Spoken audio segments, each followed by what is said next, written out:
Well, I read in your diary on the internet, and I was wondering, have you been a bastard during the recording of this album? I hope I don't insult you. No, you don't. No. Not really. I've had a couple of moments. Okay. In my opinion. Okay, that's the way. That's well, why. see. No, I think you know the first album we were all really.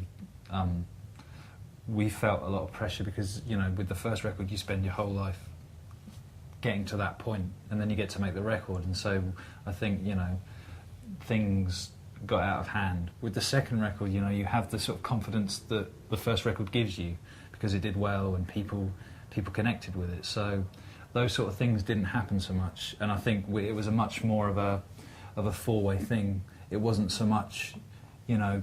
I think Greg felt more able to share things with the rest of the band creatively than before, and I think that helped the process. Yeah, and it was kind of almost like an experiment on my behalf to say, okay, let's see where things go if you do. Let's see where you go if you do relax and you don't have to be involved in everything. It's a little experiment to factor chaos into the day. You know, let there be an unknown element. You know. Do you have an example, maybe, of a song, or maybe during recording, which you would have done different? Things like,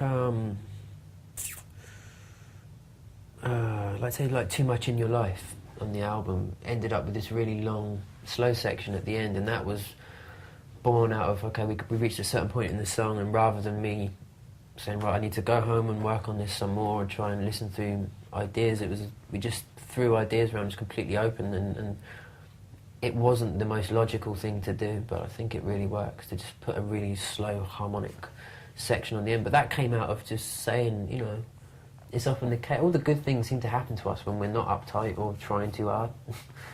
You know, it's when you just relax a bit that things tend to happen. But isn't that then the essence of music? It is, but you forget that. Okay. You know what I mean? It's like you end up, you can believe that the slightest nuance can make a difference between people getting what you do or not getting what you do. I mean, you forget that the essence of the track is what's important. That's what people get. People either get the spirit and the essence. That's what connects with people, is the spirit of it. You know, I think sometimes you can think that it's whether you play 16 notes rather, you know, as opposed to 17 in a guitar solo that is really going to turn it into the... Yeah. Not that we do guitar solos, because we don't. But